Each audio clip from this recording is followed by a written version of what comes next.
evening, good morning, everybody. Depending on what time you're watching this. This is Love of the Game, episode 20. Episode 20. Well, getting there, guys, man. 21, but it should have been 21. Yeah, apologies. I think 21 is coming. Yeah, we had some technical difficulties last week, so we had to skip a week, unfortunately. We recorded a nice, sweet episode as well.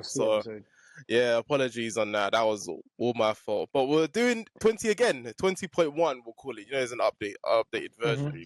Yes. Here with Manny. How you doing? How's everything going, Manny? Everything's good, man. We're through to the next round of the FA Cup. Okay. Through to the next round of the Premier League. Yeah, hook or by crook, but we'll get into it. We'll get into it. We'll get into it. And also, we have Bengs. How you doing? How you doing today? I'm blessed, bro. I'm good.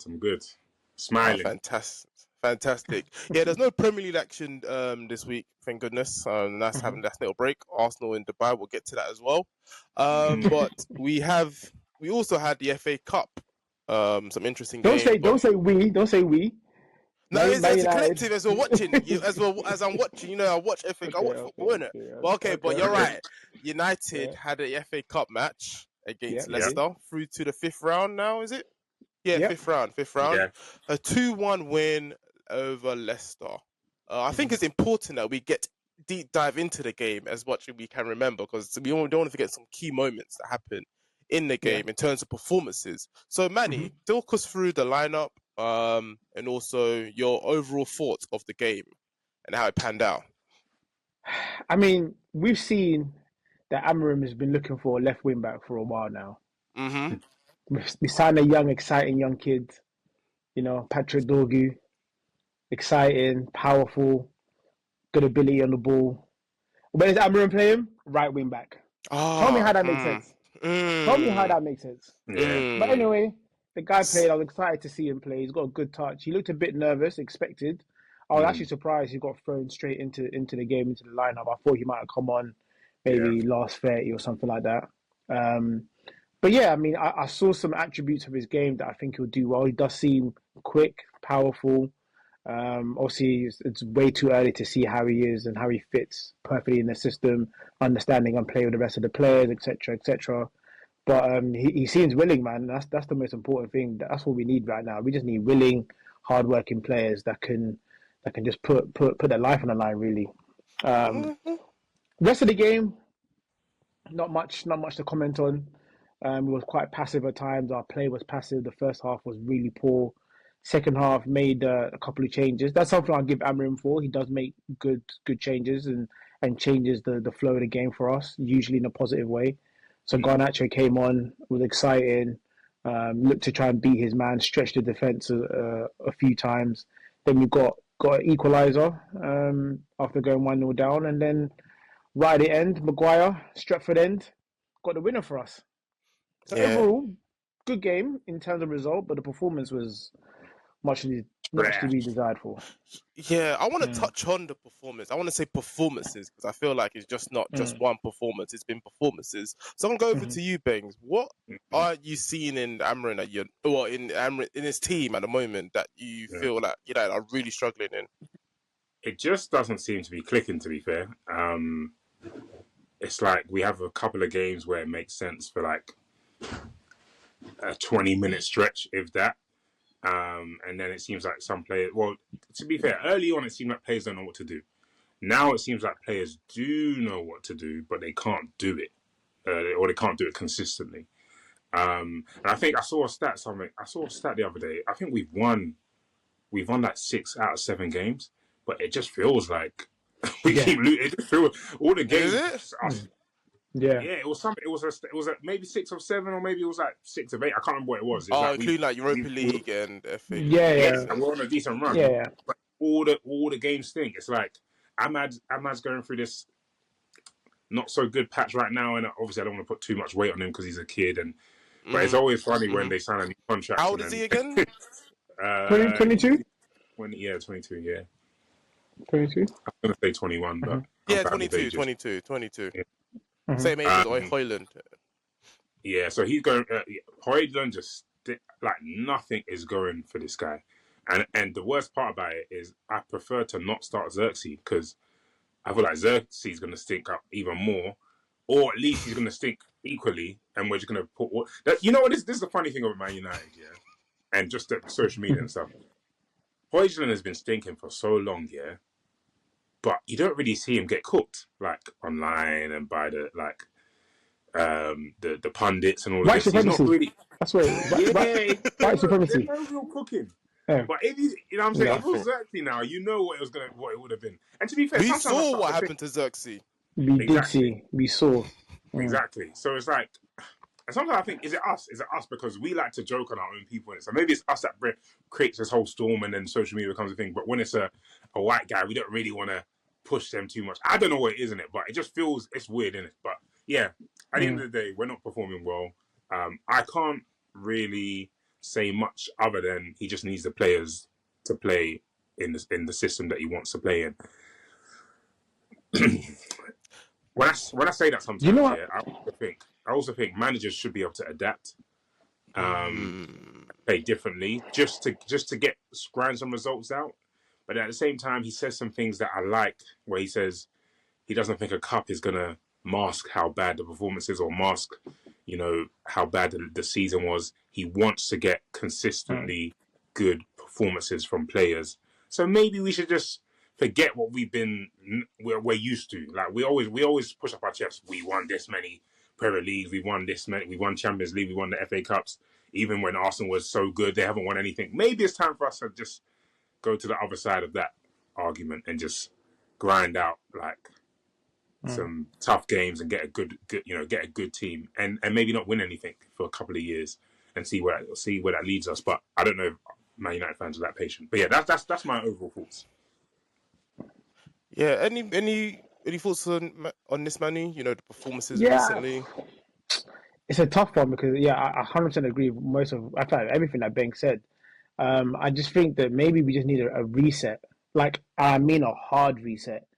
And it needs to be almost, I think the weight of Man United, all the toxicity that we've had in the past 10 years, 15 years under the Glazers, the chopping and changing the managers, the player power, the social media antics, the off the field, Greenwood, Anthony, Ronaldo, there's just so much negativity, just no one really can thrive in this environment. So maybe literally all of these players just leaving. Yeah, let them all leave. Rashford leave, Luke Shaw. I like Maguire. He steps up when he needs to, but just those players that have been around this toxic club for the past 3-4 years, I think they all need to just go. It needs to be a new breed. Like Amorim needs to come in with 8 or 9 brand new players that ain't had any of this disease that's been hanging around them for the past few years, and maybe we can start seeing some change. Because before you know it, Ugarte, who's done well since he's come in, you're looking at people like even a young kid Yoro. We keep forgetting he's 18. He's come 19, in and he's 19. Done well. I'm on SofaScore. He's 19. He's just turned 19. Okay. No way, you're 19 until you turn 19. Under this current just a toxic environment, you're gonna see these same players that look alright at the minute, in a year or two now start looking like poor players. The only one that seems to be consistent wherever he goes, that's a poor player, Sancho. So I guess Ten Hag was right about that one. But question on that, Manny, because I think we did this before, but I just want you to be cutthroat now, because this is a different time. This is maybe 4 weeks later. I'm asking this. We did the keep or sell, but let's be cutthroat now. With this toxic energy and everything you're saying, who are you actually keeping? Because there's a name that I think might have to go, and I don't want him to go. But I want you to say who you think first. I want Manny to say who he wants to keep first. Oh, can I go through the list quickly? I've got United. No. Don't go through the list. I want it to be a short number. I don't want it to be no 10 names. I want it to be 5 or less. That needs to go. Players you want to get rid? That I need to get rid of? No, to keep. To keep. To keep. Okay, fair enough. The players to keep are basically all the young players and the recent signings. So Yoro keep, Mainu keep, Garnacho keep. But even Garnacho's keep, it's if you want to go, I'm not going to be that fast. But keep, because he produces. Keep Ugarte, keep Mazraoui, keep Delit, keep Ahmad, obviously. Sorry, forgot that one. Keep Dorgu, is a new sign-in. Keep Altay Bayenda because, I mean, it's second choice. He can come in and out whenever. Everyone else, they can go. Yeah, so including Bruno. They can go. No. So, yeah. There's one you missed out, I think. Go on, who? So, I don't know if you said Mainu. No, Mainoo stay. That's what I'm All the saying. young boys. Yeah, Mainoo stay. Oh, you said Mainu. Oh, my bad. And that's a name that I'm not too sure about. Like, I love Mainu. I think he's... yeah. I love Mainu, and I think he's... Go on, Banks. Kobe. Yes, I love him, bro. My son. I'm trying to think, where is he going to play? What... Like, is this system right for him? Surely, yes. But the number 10 is stinking. Aaron said himself that he's struggling defensively, so he's not going to play him in the 6. Where's he going to play this guy? And he's sick. He doesn't deserve to. He doesn't deserve to. Wait, let Banks finish. Let Banks finish. Maybe it's a bad patch of form. Yes, it's probably a bad patch of form. But I liked that 10. And then he's gone back there and it just hasn't worked. And obviously he played a 10 against an average team in the Europa League. So it's like, okay, maybe the 10's not for him. So is he a 6? No, he's not a 6. So yeah, go on. Listen. There are certain things in football that are facts. And it's up to the coach and the management to figure it out. The fact is, Kobe Mainoo is a fantastic footballer. You have a fantastic footballer in your squad, you need to figure it out. Whether it's him as a 6...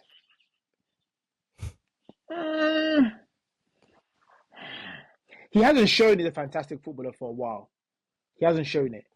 Okay. So let's just say that Kobe has shown he's a fantastic footballer at his young age in the European Championships as well for England. That's a fantastic player you've got in your squad. You need to figure out how to make it work. If that is as a 6, but not your old school number 6 that goes around hunting for the ball and diving in challenges, but it's a deep lying, deep playmaker like a Rodri, like a Busquets, like a De Jong, then he can do that, but coach him that way. If you think he's better suited as an 8, box to box, Declan Rice, Tillemans or whatever, or Nana, those kind of players, or if you think he's more of a cultured number 8, like a Marino, even though I don't like him that much as a player, but that kind of mold of a number 8, someone that keeps the ball ticking and just connects the midfield and the attack, or you make him a box crashing number 10, or you make him a creative number 10, or you make him a controller number 10. Whatever it is, make that player work because he's got the ability. I don't care about systems. I don't care about nothing else. Do both sides have the patience? I was going to ask on that. He's got all the time in the world. He's got patience mainly. It's whether, I think, again, I don't want to go down the racial route, but young black players, they don't get that chance to mess up. Foden can go a couple of seasons not really doing nothing. Grealish can go a couple of seasons not really doing nothing, and they'll get a blight. If Mainoo has a bad 4 or 5 months, it's a different story for him. So the media, the United fans, they may not give him the time that he deserves and his age deserves and his ability deserves him, but United as a club definitely should give it to him. Yeah, I just feel with actually Mainu, he's a really good player. I keep forgetting that he's 19.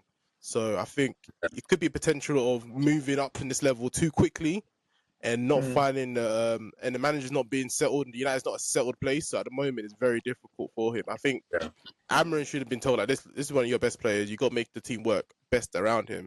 And at the moment putting him in the front 3, because I think he's playing on the right wing, one of the twin 10s, doesn't seem to really work. I watched that game. I think I watched mainly the second half, some of the first half and the second half. I turned off towards the end, but you can see that Mainu in that front 3 isn't going to be his position. Like he's not that number 10 kind of player. He's more of that number, the 8 position, say. And obviously, United don't really play that kind of system. But as Manny said, Amarin should be coaching him. If he needs to play the 6, he can play the 6. Then he can coach him to play the right way in the 6. Yeah. So in that kind of role, that's why I believe, anyways. Yeah. Is there any more other players before we go into Arsenal? Is there any other players you want to touch on quickly in the United squad? I think a similar discussion is with Ahmad. Like Ahmad has shown promise as a right wing back. He's shown promise as a number 10. But then there's games when you thought, I'm not sure if this position suited for him. We needed to decide, okay, Ahmad, you're going to be an attacking right wing back and predominantly playing as a winger, and this is your role, and you need to develop in this role and not change him the game after into a number 10 and then switch him back and all of that. Same way, if you want him to be that inside forward that drifts out wide, then let that be his position. With the signing of Dorgu and him playing as a right wing back, it seems like Amram does want that left-sided right wing back for to cut in and to hold width or to do whatever it is he wants him to do. But he seems to favour the left-sided, left-footed right-sided player in that position. I just think. Yeah, go on. Go on. Now I was going to say, just going back to Dorgu, like when you said it earlier, I couldn't make sense of that decision to play him on the right, like. And even actually to start him, what you said was right. Like you would have thought that he would bring him on, half an hour left of the game, let him feel it a bit. But to play him out of position, even though he seemed like he was, from what I saw, he seemed like he was doing all right on that side. He was just like, he was like one of the only players that were really going for it, which makes sense. It's his debut and whatever. But like, it just didn't make sense to me. I didn't get it. It doesn't make sense to me, and honestly, I'm worried because these are the kind of decisions that Ten Hag started to do. I want to get to that. That Maguire. Yeah, I'm just thinking, why are you playing? Why are you complicating things and trying to be too clever? The guy's been signed as a left wing back. He's predominantly left-footed. He can put crosses in early. Yeah. Play him there, especially on his debut, especially in a struggling side. Don't try and play him out of position and make him just figure it out. I didn't understand that. It's psychology. When you start to lose, you start to try different things. You're like, bro, I need to find something. I'm leaving it with something. These men are going to talk about how good this decision was. And when it flops, you just look stupid.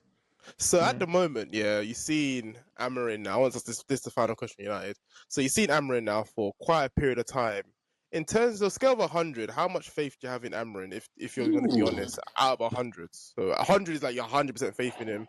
And what is it now at the moment? It's been what you're seeing. I'll be so real. The things Amarin says and the way he talks gives him more confidence than what I see on the pitch. And because I feel like I trust him, I'm still on a 85. Okay. Yeah. It's not 100%. I just know it's going to take some time, innit? Nothing can be 100%. Even if Pep came to Man United, it's not 100%. Yeah. I'm sorry. Okay. There's too much issues. But yeah, again, I agree with what Bengs is saying. From the way he says, what he says, how he comes across, the methods he's taken, the standards he's trying to put into the club, those are all good foundations for someone to be successful. Yeah. The pitch is not showing it, but it hasn't showed it under 5-6 previous managers. But he actually saying things that I can get behind, like regardless of the results. That's why the results and the performances, they're annoying. But for me, it's like, because I know what he's trying to do and he's sticking to it, eventually he's going to turn around. And it's probably going to be after a pre-season, a couple more of his signings, a couple more egos are out of the club. Like, we're still paying part of Sancho's wages. Like, another thing is the summer's going to be a very potentially another toxic period with Rashford coming back. What's going to happen with Rashford? Is he going to reintegrate into the squad? Is he leaving? Summertime, bro. It's going to be so long. It's going to be the next one. Yeah, we'll see. We'll see how things go in United. I just want to go on a quick rant with Arsenal. Obviously, Arsenal didn't play this weekend. Make it as long as you want. Dubai. No, Dubai's fine. I don't mind. I think they needed the Dubai trip. It's fine. But I feel like Arsenal now are playing with fire, like serious fire. We're poking it right now. We're poking it. I'll tell you why. So obviously we've had true transfer windows now to address our issues that we've had. We've seen that already in the summer. Towards the summer, we tried to get Riley and Sterling to cover the potential holes we're leaving in terms of our attacking force. I think our defensive midfield is fine. Having the cover for it is fine. But attacking wise, we left ourselves potentially quite short. Whatever you say, regardless, I feel like we've got a lot of games, a lot of Champions League games, we're hoping to go far in the cups. So we're hoping now to have like a fully good squad. He's had to take a different route this year by slimming down the squad, cool, but you need to replace them. And I feel like the best way of replacing players is to find players that are going to be in the starting 11, not bench players. And I think he's potentially scarily done that at the moment with Marino, and did that with Sterling. So now it's come to the January now. Saka's out. You know Saka's out. So you're actively looking. Then you starting to be more actively looking when Jesus comes. Jesus gets injured against United. You decide not to sign anyone. Then you go to the Newcastle game. I think that Man City game, which amazing as it was, we thrashed them. But I think it kind of covered some things which we clearly saw against Newcastle. Which we clearly saw against Newcastle, that this team isn't good enough. Well, the attack side isn't good enough. Like Havertz, bless him, he's played every single game. I know he might be a bit tired. I'll give him grace that he might be tired, or like he's not. He's gonna like he's playing a lot of games. He's not sharp. He's not as sharp as he was before. So now, obviously, he's feeling it. I don't want to get onto him too much because I thought about he's playing a lot of games, and now we're gonna need him to play every single game to the end of the season, which is absolutely crazy. So I feel like whose fault is either it's the managers, the board, one of the two. Like they're moving crazy. They're moving nuts right now. Not to sign anyone during January and to have Martinelli injured for a month now, which is absolutely crazy. I bet I think in Dubai we might be working a new formation because I don't see him starting Ethan every single week. Because then we're going to end up relying on a 17-year-old. You've got to. I know, but I don't want. You have to. He showed more promise than Sterling. I know, but what I'm thinking he might do is you'll probably have, because we're going to have 4 attackers. It's going to be Havertz, Trossard, Sterling, and Ethan. Those are 4 people in the attack 4. We play up front 3.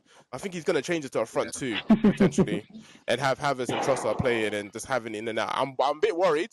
Because I feel like we're taking a huge risk once again. Like, we're leaving it to fine margins once again, like, thinking that we don't need to sign anyone. And there are players to sign, I think. There was Kolumani, he's quite good. There's Kvaratskhelia, he's quite good. Even Daniel Marlin that went to Aston Villa, he's decent. Okay, no Rashford. Sorry, not having Rashford. Rashford? No, not having Rashford. Okay. I think there was attackers to sign, like even the Tell guy. He's 19, no, I don't know. But I think there's still players to sign. I think one of the things Arteta was saying that he needed, the level raisers, they need to be right for the squad in terms of level. I don't want to sign anyone. But have you seen what we have? We don't. I think we can sign anyone that's up to that level, to be fair, especially in attack. So I feel all of those. I was going to say, all of those players you mentioned, they raised your squad's quality. They may not raise the starting 11, but they raise the quality. And what I'm now worried about now is the end of the season where we potentially not win anything. And there's a real possibility now. I think it's like 70, 80%. You're not winning anything this season, bro. You know what? 70, 80%. I'll say 70%. 70%. 70% likely that you'll win what? No, unlikely. 70% unlikely. Sorry, I meant to say unlikely. Unlikely. What's the 30%? If that 30% comes true, what do you think you're winning? Oh, that's a good question, actually. I think it depends on that Wednesday game. If somehow Everton pull off a win, I'll move it. It'll be 65. It'll be 65. But if Liverpool win, which I think they probably will, it'll probably be like 90%. Cause Champions League, we don't have the squad for it. We don't have the squad for it. We might go for our quarterfinals, but we don't have the squad to compete against it. And the thing I'm worried about at the end of the season now, we're going to have some contracts to renew. Saka, we'll throw some money at him and he'll renew for sure. Saliba one I'm worried about a little bit. It's 2 years. It's going to be 2 years. Saka's up for grabs. No, he's not. To who? To where? To where? No, but I didn't say. I'm just saying. I saw you smiling. I don't know why you're smiling. It's funny that you're very confident that Saka was just saying. Yeah, I'm going to be confident. But the Saliba one, I'm a bit like, Madrid are telling you know what, just don't sign, just wait. And most players do that. I think right now they just don't really. They're not going to be eager to sign unless it's a stupid contract they're going to get, like the Haaland and the Palmer one. The Haaland one, innit? Yeah. So I feel like it's going to be another touchy summer where potentially players' head might turn and be like, you know, I'm not signing this contract. If I don't go now, I'm just going to run down my contract. And look at Trent. Like it happens, but I think Saliba will go. You know. You think? I don't think so. I think he'll be tempted, but I don't think he'll go because I feel like he loves Arsenal, and I think inside him he'd be like, "How do you know what he loves?" I see the way he celebrates our goals. He loves Arsenal. No, but I think generally he celebrated the same way for Marseille. I saw him. Nah. He celebrated the same way for Marseille. No. This is different with Arsenal, man. It's different. But what I think generally, I think he'll probably stay. If I'm being honest, I think. Probably one more contract we'll probably have with him at this rate. So I think we can probably sign him for extra 2 years again. How old is he? Then he's 23 or 20. I think he's 23. I think. I haven't. Let me double check. Actually, he is. I feel like we're playing like. He's 23. He's 23. He's 23. Saliba. But I think he was. With a player like Saliba, yeah. He probably sees like. That his ceiling is not Arsenal. Like his ceiling's higher than Arsenal. And not to say that Arsenal aren't great, they're a great playing team, but in terms of like, you don't have the same sort of, I don't want to say history, but you don't have the same sort of recent history, let's call it, where you're expected to. Even their past history, what do you mean? I know, even but their past. They have a decent past, like not what FA Cup? What FA Cup? They got a good FA Cup history. No, I'm saying like when we was growing up, they were. You're saying the same for United, right? In terms of history, right? Yeah, but just Arsenal, you know when Arsenal at their height, they still only won like 2 or 3 Premier Leagues. Yeah, I know, but you're talking Arsenal got a mad history. I know, but we're talking about recent history compared to United is basically almost level. Yeah, that's true. Arsenal's better than yours. Arsenal's still better. Yeah, but his level's not by much. But I was talking about post Fergie, obviously. Yeah, but anyway, that doesn't matter. Anyway. Yeah, go on, Mike. Sorry. Same boat. Same boat. You said same boat. But anyways, the point is, like that there's 2 things. Like he can see where his ceiling is, and I don't really know what the situation is with Real Madrid and their centre backs. I know they got a few injuries, but like a Real Madrid, a Barca, or like another top club, he would like be able to cement like he'll be more of a household name. Not number 1, number 2, he'd be able to prove that. Out of him and Gabriel, he's the better one, or he can do it without him. Like he might have that thing in his mind where he's like, these lot think we're only good because we're a partnership. But nah, I want to show people what I can do here and here and here. And players have these sort of ambitions. And again, like I feel like good players. Good players. And remember, with agents in his ears, and he's talking about the sort of what this can do for your career and the sort of player you'll be, and looking at like a player like Van Dijk, who's seen as a leader. No matter who you put with Van Dijk, he's gonna, the defense is solid. Like he has that in his grasp to be. So I feel like he might leave. I feel like there's a lot. You're telling me if Real Madrid knock on Saliba and say, "I'm going to give you 200k a week," you're going to be chilling with Mbappe, your international teammate, Jude, Tchouaméni, Camavinga, Vinny. That's a lit time. You're going to be challenging for Champions League every season. They're in the playoffs. They're playing in playoffs tomorrow against Man City. Exactly. And they're going to win. And they're going to win. All I'll say is on the Saliba thing, is that I feel like he's definitely going to stay. Hopefully. I think I'm 80% sure he's going to stay. Yeah, just because he's a challenger. Like, he's going to feel like, how can I leave this Premier League without picking up one? So, I think that's probably hold him on for a bit longer. This team has come close twice. Well, 3 times. It's going to be 3 times now. But this one is 2.5 because this one hasn't really been close. But so I think he's better. I'll be like, if he leaves, be like, look at you, man. Like, and look at the Arsenal fans. Be telling, look at you. How can you leave now? Like, you're so close. You're biased. No, but but you guys gone to the other. You lot have gone to the other. You swung the other way. Fair. I'm trying to balance it out. So if you're balancing out, it's a toss up at the moment. We'll be somewhere in the middle. Yeah, somewhere in the middle. I think it's actually 50. And the middle is leaving. I saw a video. I think it's in Dubai, and he's signing a T-shirt, and so I think some Arab guy telling him, "Oh, stay for Arsenal forever. Don't go to Madrid," and he's just there laughing. I'm worried. He was just there laughing. He didn't say no. They don't ever do that, to be fair. But he signed. I'm glad he signed the Arsenal T-shirt. But he was just there laughing.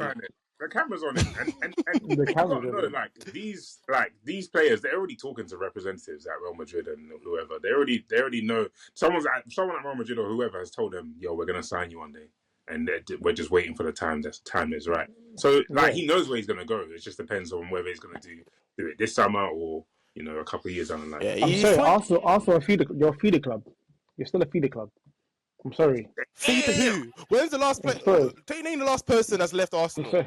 When was the last time someone wanted to buy anyone from Arsenal? We've got players now. We got players to buy, but we've always and the last time you lot had players that anyone really wanted, they left. Like who? You want to? But I'm talking about recent. But recent, you ain't had no one. Recent, you had flipping. No, but I'm talking about now. But now we got all the players. Now we got players that are valuable. I guess. Okay, Odegaard, Saka, Saliba, Gabriel. Who else is there? That's probably mainly Declan Rice is valuable. I think Declan Rice is valuable. Who else is there? Declan Rice. No one's gonna sign him. He's 100 pounds. Yeah, but I just name all these players that are valuable. Like they could leave. Yeah. Like they can leave. Chelsea can make a bid for Declan Rice in the future. So look, I think we got some value. We got valuable players. Listen, now we got valuable players. Let's see what happens now.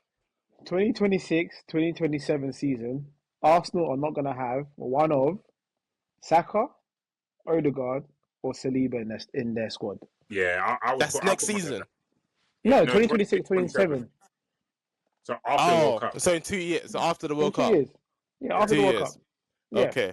Okay. One of those three will not be at Arsenal. One of the three. So you're only going to say one of the three. You don't know which three. You're going to say one of the three. One of the three. The thing I is, don't think. No. I think no, but Saliba's an easy one. I think Saliba's an easy one. The other two, you can't really fully say. But I think Saliba's a fair easy one. Saliba's an easy one. Yeah, but being an easy one doesn't change the argument. No, it's an easy statement to make. It's an easy statement to make. Okay, fair. I think at the moment in time, it's an easy statement to make. If you say Saka or Odegaard, yeah, okay, fair enough. But you added Saliba in there, and the way the contract is, I think it's a real possibility he could leave. But not, he could run out his contract. Well, by then, he could definitely leave. But we'll see. To be honest with you, when you think about it, there's only really 3 places someone like Saka can go to in the next couple of years.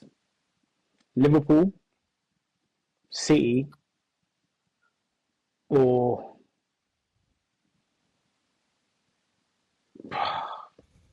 I think those are only 2, or Man United. Because at Real Madrid, they got Rodrigo.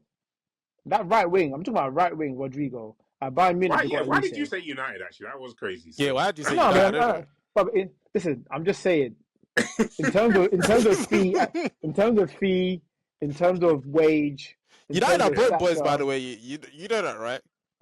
Yeah, broke boys from what we used to be, but we're still richer than you guys. True. But I don't know the accountant, so I don't know. I'll go by what I see in the transfer window. He ain't gonna go to a Barca. Yeah, out of the question. Barca's out of the question. They got Yamal for the next 20 years. He plays Saka through the middle. He likes the middle. Bro, they could come with a new MSN. It's true. They could ship Saka left wing, innit? He's like going crazy on Saka, anyways. But he'll be back. He's training now, thankfully. Yeah, I see that. Okay, we spent a long time on this Arsenal segment. They haven't played a game yet. But I don't even think you want to play a game quickly, or do you call it? I gotta go. Okay. We'll call it. Yeah, we'll play the game, but I gotta go basically. Alright, cool. Let's do a quick game. It'll only be a couple of minutes. Yeah. Okay, go. Yeah. Alright, cool. So obviously it was FA Cup just now. Unfortunately, Arsenal got knocked out by the mighty Reds. So I'm gonna do a quick quiz with you guys. I want you guys to name an FA Cup winner. Yeah. That has also won a Champions League. So it's going to be back to back between yourself, Tim, and Bengs. Okay. You're going to have a few seconds in between. Okay. I will put you on a timer. Okay. All right. I've got Vaseline in one hand. Yeah? Yeah. Which hand is it in? Left. I was gonna say, you can say that. Tim, you're going first. Okay. All right. So, FA Cup winner and a Champions League winner. Yeah. Okay. Go on, Tim. Rodri. Yeah. Why did I do that? Sorry. Ozil. Thierry Henry. David Beckham. Cristiano Ronaldo.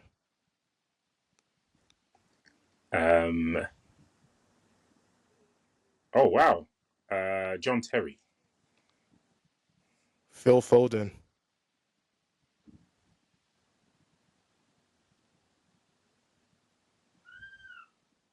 Five. Didier Drogba. Okay. Frank Lampard. Oh, I hate you. I'm pretty sure he did. Gary Cahill. Mm-hmm. Steven Gerrard. Steven Gerrard. Oh yeah, he did. Mm-hmm.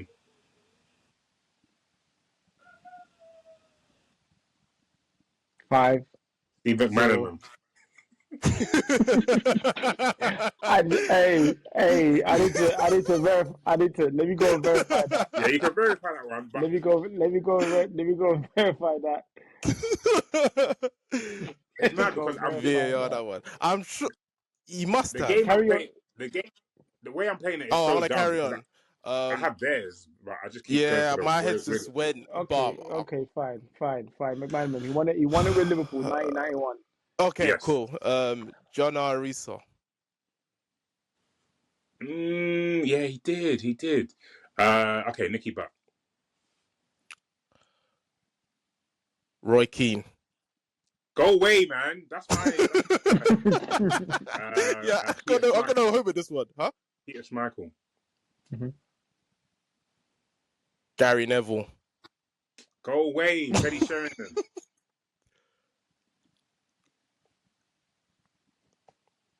Five, 4, Nani. 3. Yeah, he did. He did. You win it? No, wait. Yeah, he won it. Yeah, he did. He took a penalty. Yeah. You gone? Yeah. Yeah. Sorry. Rio Ferdinand. Mm-hmm. Anderson. Mm-hmm. Nah, it seems annoying, man. Wayne Rooney. Mm-hmm. Tevez. Yeah. I'm gonna do it. Rue Van Nistelrooy. That needs a VAR. I think he won Champions League performances, but he probably didn't. He didn't win. Well, I'm not sure if he won Champions League with. I don't think he's won Champions League with Real. Yeah, he didn't. He didn't. Yeah, he didn't. I would have said Tevez next. I'll go through his. You already said Tevez. You already said Tevez. You were lucky. Oh yeah. That's bad. I read that. It's poor because I was thinking of the 1999 squad, innit? Yeah, and then when Tim kept saying names, it pissed me off. I just thought the way I'm gonna win this is if I just say United players because I had some other reserves. I was going to get rid of United players. But there are also ones that you missed though. He was keeping it in his back. He was keeping his back pocket. I didn't want to think about Arsenal. No, Vieira didn't win. Sorry. Vieira and Petit. I was thinking just FA Cup. Nah. Yeah, the Champions League. There's not many from Arsenal. I was thinking Welbeck. He didn't win Champions League. Welbeck, West Brown, Hargreaves, Evra. Oh, De Gea. Yeah, I was just saying. I wanted to get rid of United ones, and I had some Chelsea. I had some Chelsea in the back pocket, so I had to Echo. One Matter won both. Oh yeah. Us and Champions League with Chelsea, I think. Chelsea, yeah. I was going to say Torres, but I don't know if he did win the FA Cup. I don't think he did. He did. I don't think Torres did. I know with Chelsea or Liverpool. I don't know. That is it from us today. Don't forget to like, comment, subscribe. We'll be back next week. Peace.